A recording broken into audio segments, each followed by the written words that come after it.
Having late night munchies is also a sign that you didn't eat enough during the day. A lot of people will say, I'm sure I'm not hungry because I was full from dinner, but then I get these late night munchies. Well, we take a look at the day and, well, there was something missed earlier in the day. So addressing your rhythm earlier can help you understand your appetite and your portions, maybe even late at night. Make it yummy, because we want to make sure that the part of our meal that we want to eat a lot of is the high fiber part. So make sure to make your high fiber portion of your meal really yummy. Welcome to the Eating is a Lifestyle podcast, where we dive deep into topics that apply to your life with food. You may be asking, what applies? So it's things like what influences what and how we eat. So we'll dig into the art and science of making food decisions.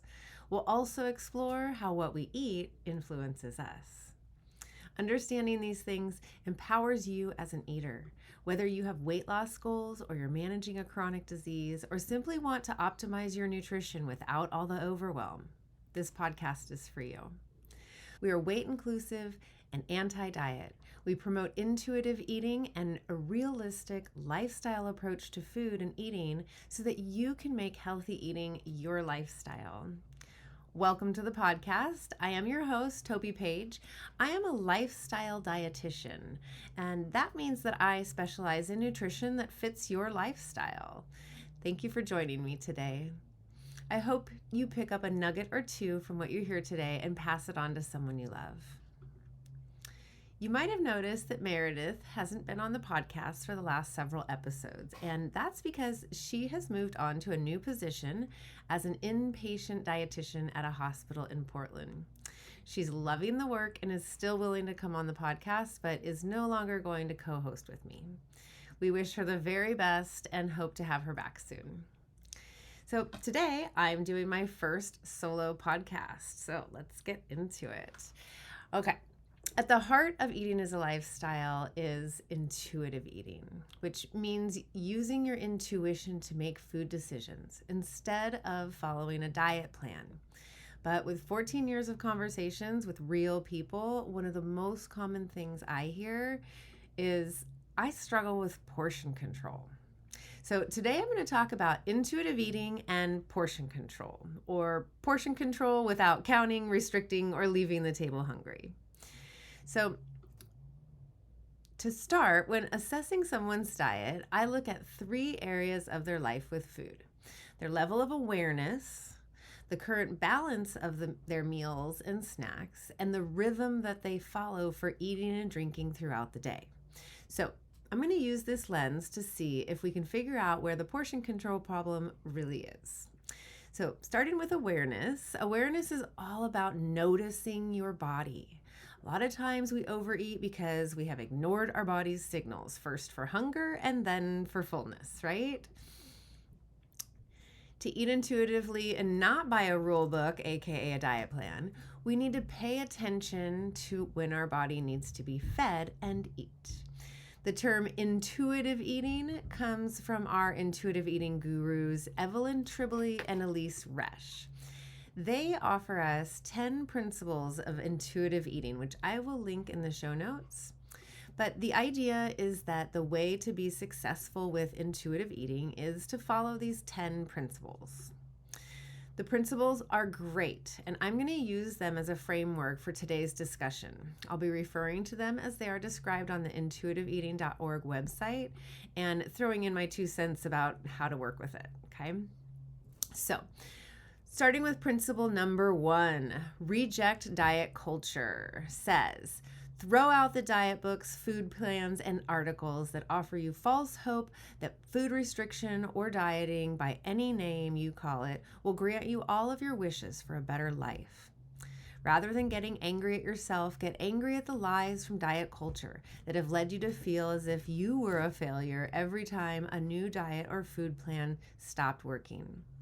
If you allow even one small hope to linger that a new and better diet might be lurking around the corner, it will prevent you from being free to rediscover intuitive eating. So basically, Being thin won't give you a better life, but feeling better will. So I really like the word rediscover here because this is an ability that you were born with and simply need to rediscover it. So, to help people rediscover their intuitive eating sense, I use a hunger fullness scale, which I will also link in the show notes. But this scale measures how hungry you are in a given moment. So rather than asking, am I hungry? We have a scale that measures from 0 or super hungry to 3 or ready to eat to 5, which is like not hungry and not full, kind of give it or take it or leave it, to 7 or perfectly satisfied, to a 10 or stuffed. So rating your hunger can help you be able to tell when you're getting hungry before it's too late. When it's not about hunger and it's more about an emotional eating, we use a separate scale for how much you want it. I call it a want it scale. And so we have a want it scale and a hunger scale. And if you can rate your hunger and how much you want it, you can start to compare, okay, what am I looking at here? Is it more of a want it than a hunger? And maybe looking at why that is, right? So with this scale, we can know where you're at on the scale, and that's really powerful. There are things that we are not aware of in our diet. So just to point those out really quick. So I was just reading this article and it was about highly palatable foods. So HPFs, right? It has to have an acronym. But highly palatable foods are foods where they have altered the recipe to add more salt, more sugar, the perfect combination to make your brain want more of it. Okay, so think McDonald's French fries, think chips, right? Moose Tracks ice cream. It's just like the perfect combination of sugar and salt. And yes, McDonald's does put sugar in their French fries. But to make your brain say, oh, I really want more of that. So those are some things that we're not aware of that are in some of our foods that really do influence our portion sizes ultimately, especially when eating out. So we'll talk a little bit more about that when we get to balance. But let's move on to Principle 6. Principle 6 says to challenge the food police. The food police monitor the unreasonable rules that dieting has created. The police station is housed deep in your psyche, and its loudspeaker shouts negative barbs, hopeless phrases, and guilt-provoking indictments. Chasing the food police away is a critical step in returning to intuitive eating. So I love this one because this also is at the heart of what we're doing, because labeling food as good or bad or even clean or healthy can actually make food decisions more difficult. These labels only tell me how to feel about the food and not how the food will make me feel. It interferes with our ability to listen to our body over that noise. So with the Big Four, I teach the Big Four, and we talk about how food will either give us energy or make us feel full, or maybe it'll do both.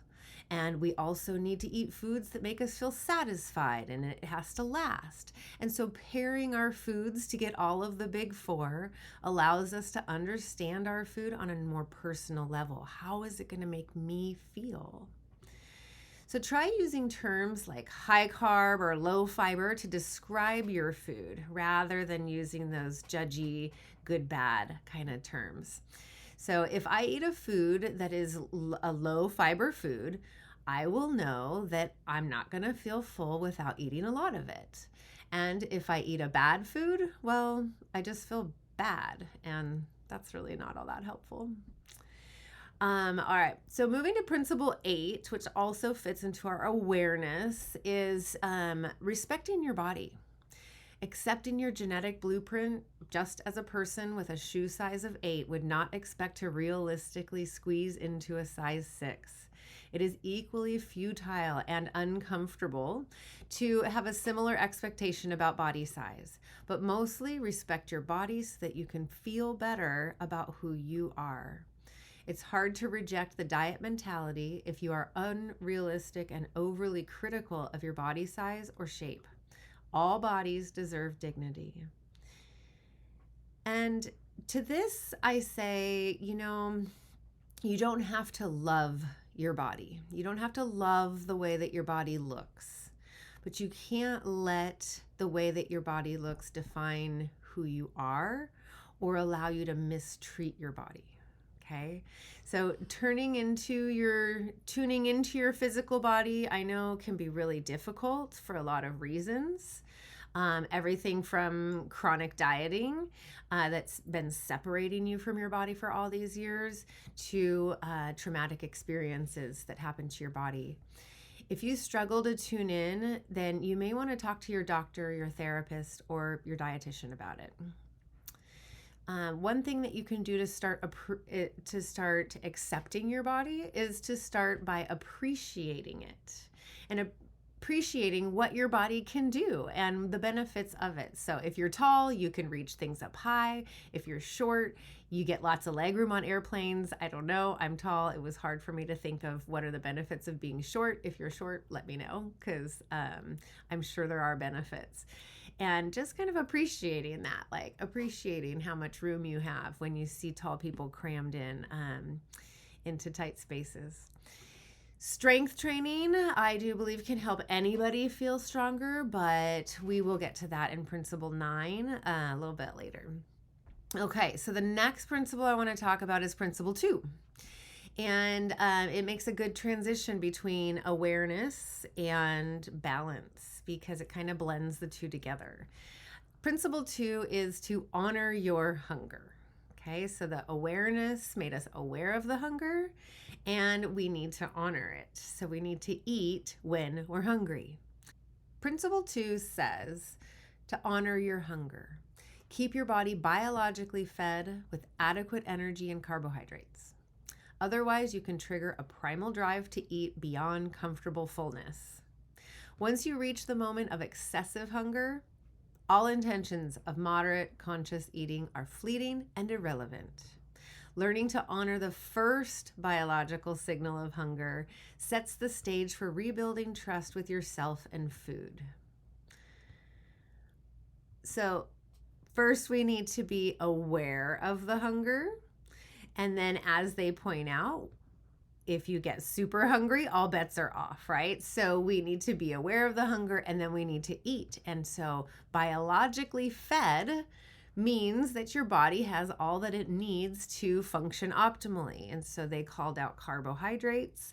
At Eating as a Lifestyle, we use the big four to balance meals so that we can rely on our sense of fullness to tell us when we've had enough.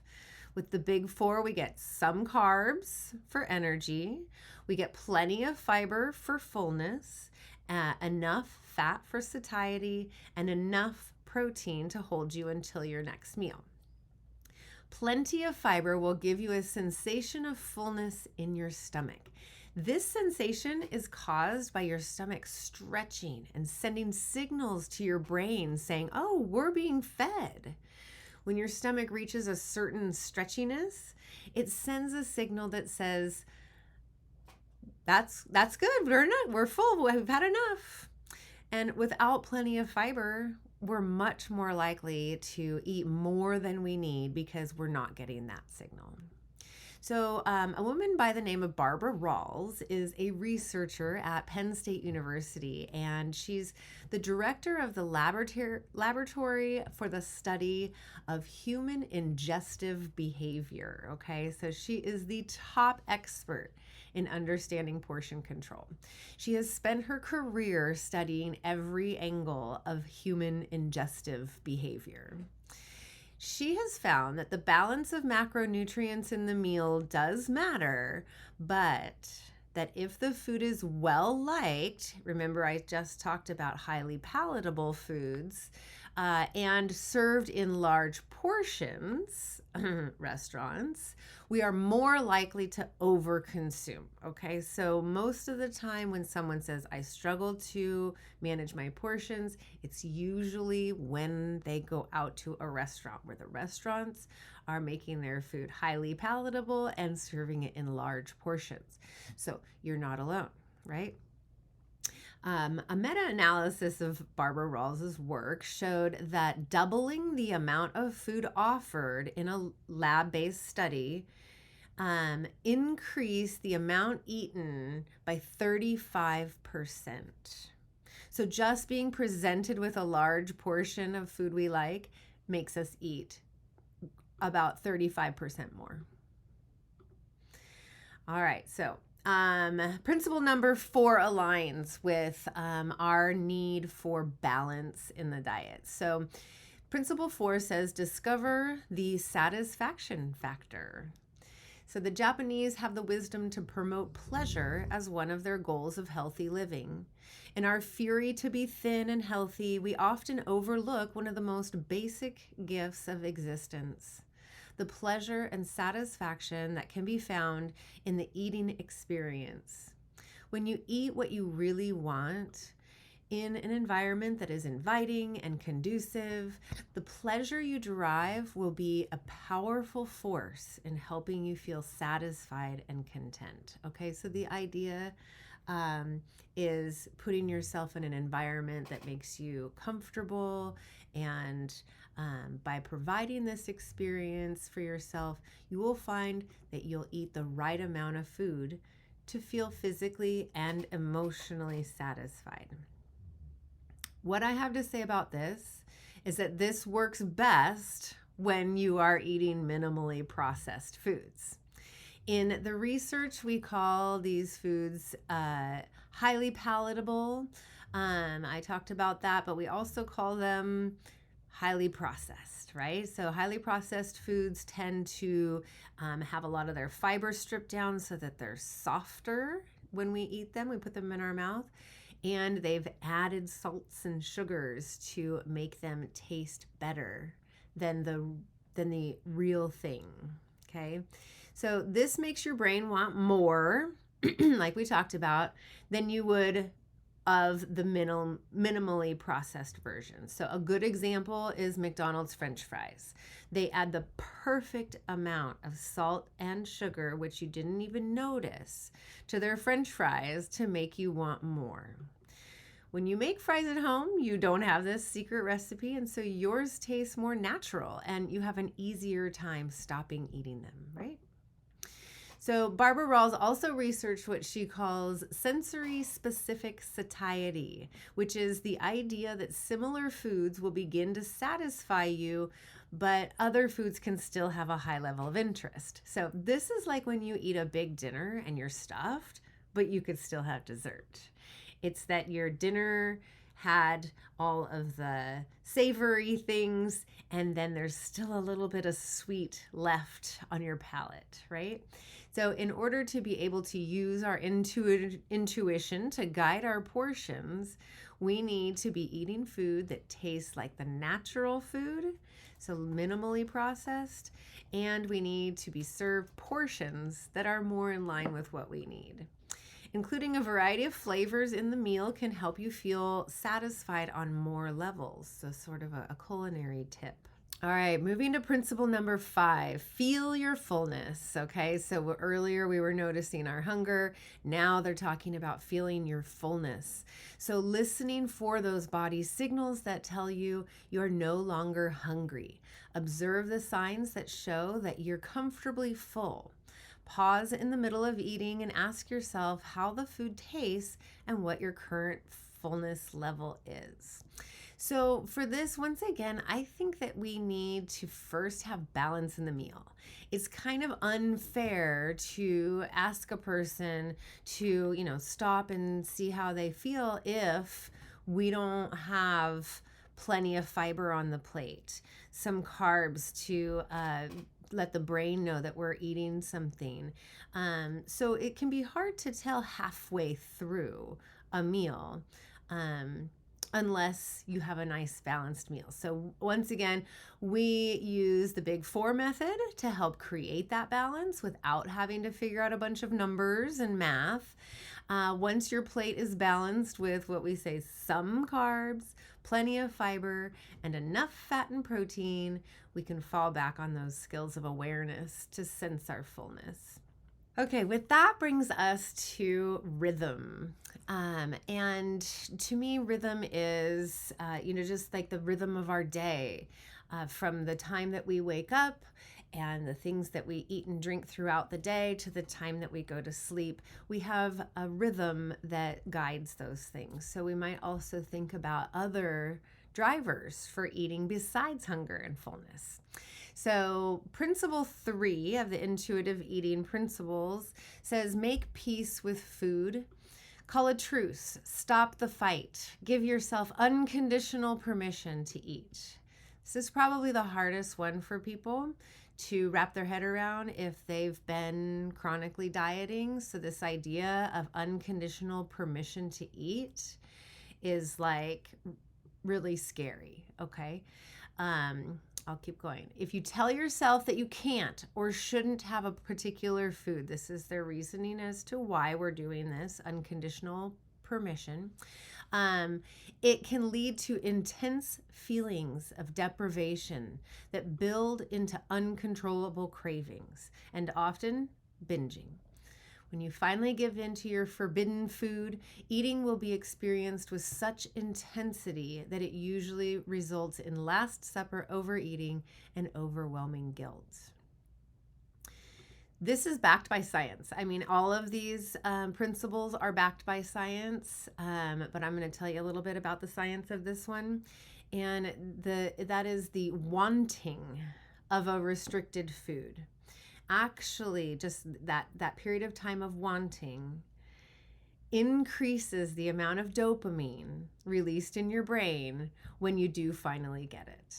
So staying away and thinking about it, staying away and thinking about it, and then finally getting it, the dopamine level is higher than if you had just had it in the first place.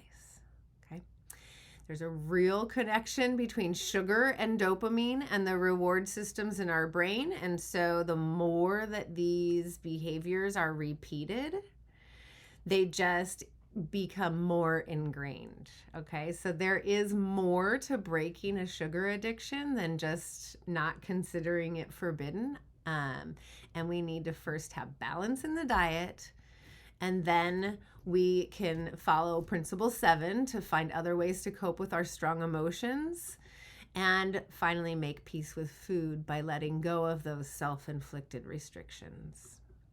So principle 7 says cope with your emotions with kindness. A lot of these compulsions to eat sugary things also are tied in with emotional eating.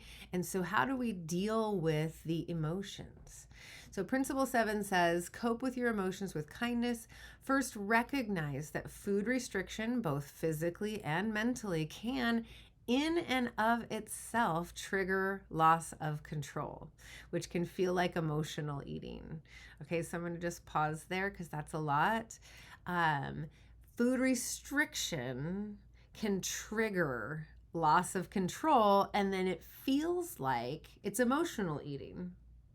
So it's like self-induced emotional eating, if you think about it. So we need to find kind ways to comfort, nurture, distract, and resolve your issues. Anxiety, loneliness, boredom, and anger are emotions we all experience throughout life. Each has its own trigger, and each has its own appeasement. Food won't fix any of these feelings. It may comfort in the short term, distract from the pain, or even numb you. But food won't solve the problem, and if anything, eating for an emotional hunger may only make you feel worse in the long run. You'll ultimately have to deal with the source of the emotion, as well as the discomfort of eating beyond comfortable fullness. Okay, so I would like clients to first recognize that eating sugar to soothe their strong emotions is just how they are currently coping with the stress. It's a coping mechanism. Want to know why we do this? Because it actually works. It actually sends out chemicals in our brains that soothe these stressful feelings. In a 2019 publication out of Brisbane, Australia, the authors state emotional eating has shown to stem from the desire to mitigate the effects of stress. We know this. That's why. We've been there, felt that. They go on to say that following consumption of high sugar foods, hormones are released to reduce the feelings of stress. It actually does, but it does not align with your other health goals. And so that's why we need to find new coping strategies to replace the emotional eating as a wise first step. Secondly, sugar has shown to actually make anxiety, depression, and symptoms of fear worse. So this cycle is self-perpetuating and sometimes needs more radical prevention. Please work with a professional to manage overwhelming emotions, but also know that if your diet is high in sugar, it might be making it worse. And so that's one strategy that you can try to reduce your symptoms of depression and anxiety, is to take a look at your diet and see how much sugar am I consuming and trying to cut back. All right, principle 9 is more about physical activity. It's movement, feel the difference.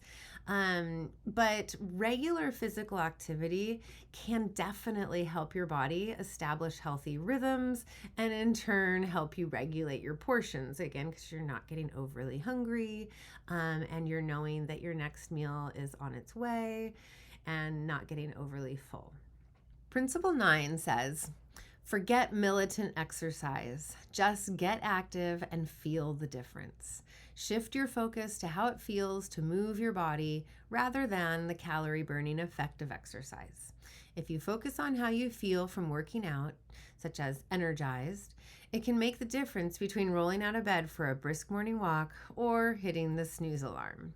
Okay, so basically they're saying, do movement that feels good to your body. Do you prefer calm exercises like walking or yoga? Or do you like to play and jump around like pickleball or basketball? Do you like slow, methodical exercise like weightlifting? Or do you like freestyle movement like dancing? What feels good to you? Do more of that, okay? All right, lastly, we've got principle 10, which says to honor your health with gentle nutrition. Make food choices that honor your well-being, your taste buds, and your culture, while attuning to how your body feels. Remember that you don't have to eat perfectly to be healthy. You will not suddenly get a nutrient deficiency from one snack, one meal, or one day of eating. It's what you eat consistently over time that matters. It might be surprising for you to learn that what you eat and how you move your body only accounts for 10% of your health. Progress, not perfection, is what counts. Okay, I like everything about this principle except the idea that diet and exercise are only 10% of your health. I'm not sure what they mean by this because in my mind, these two lifestyle behaviors set the foundation of our health. Without a healthful diet and daily movement, a human simply cannot be healthy. But Po Buddies Nerfect is what my son's first grade teacher used to say, and I love it. We aren't going for perfection. We need to give ourselves grace. Consistency beats perfectionism. So to help you with your rhythm to get through the day, snacks are a good idea. They help us bridge the gaps between meals that are too far apart. Most people need to eat about every 3 to 4 hours, some more often, some less. But if someone says they aren't hungry after 5 hours, I start asking questions like, are you hungry and you're just not noticing it, maybe? Or was your last meal really large and energy dense and maybe you're still processing that? If your lunch is at noon and your dinner is any later than 5 p.m., you need a snack to help manage your hunger and your portions. Having late night munchies is also a sign that you didn't eat enough during the day. A lot of people will say, I'm sure I'm not hungry because I was full from dinner, but then I get these late night munchies. Well, we take a look at the day and, well, there was something missed earlier in the day. So addressing your rhythm earlier can help you understand your appetite and your portions, maybe even late at night. It can also be tangled up. A late night eating can also be tangled up with emotional eating. So again, kind of looking at what's driving me to eat. Where's my hunger level at? How much do I want this food? Going back to those awareness questions. Okay, so the last thing that's not mentioned in the 10 principles that I was really surprised about is that sleep is not mentioned. And sleep is so important and plays such a role in our appetite that not getting enough sleep increases those stress hormones, right? And those stress hormones increase our appetite so that we fuel up, right? So sleep is a huge part of portion control and therefore intuitive eating. So I have some takeaways for you today. One is that portion control is not just about using willpower to eat less. Okay, so we just talked about 10 different aspects of our life that influence how much we end up eating. It is not just about using willpower to eat less. Intuitive eating, number 2, is not just throwing everything out and eating whatever, whenever, right? Intuitive eating is tuning in, giving yourself what you need, asking questions. Balanced meals with plenty of fiber can help you control your portions. So balancing your plate. Takeaway number 3. Make your high fiber meals taste really yummy. Okay, number 4, we need to make sure it tastes good. So I love to use recipes. I'm not one of those just I can throw it together type people, but when I'm looking for a good recipe for making my veggies and my high fiber foods taste really good, I like to turn to vegetarian and vegan recipes just because they know how to cook that stuff. So make it yummy because we want to make sure that the part of our meal that we want to eat a lot of is the high fiber part. So make sure to make your high fiber portion of your meal really yummy.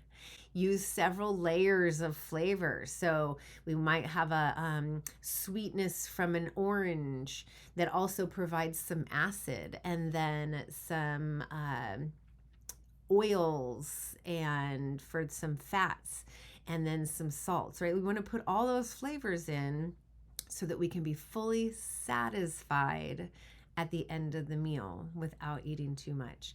Number 5, don't skip snacks. They are very helpful in helping you control your portions, helping you control your appetite. Number, what are we on? 6, limit your added sugar intake. Okay, so added sugar can again lead to overeating. It can also lead to worse symptoms of depression and anxiety, which can then lead to overeating and cravings for sugar, and that cycle, we can get caught up in that. Number 7, prioritize sleep and movement. So going to bed every night at the same time or close, waking up at the same time or close in the morning, moving your body, eating in a rhythm, all of those rhythms, our bodies just love for them to be predictable. All right, so I hope this has helped you better understand how you can eat intuitively and wind up with portions that are comfortable and meet your needs. It's definitely an art and a science, and if you're struggling with managing your portions, I am here to help. I'll be talking about this all month in the No More Diets Facebook group. So if you're not a member, pop over there and join us. If you'd like to talk with me, feel free to book a call on my website, eatingisalifestyle.com. And that's all I have for you today. I would love to hear your feedback about the show. And if you have any topics you'd like me to cover, send me an email. Thanks for listening.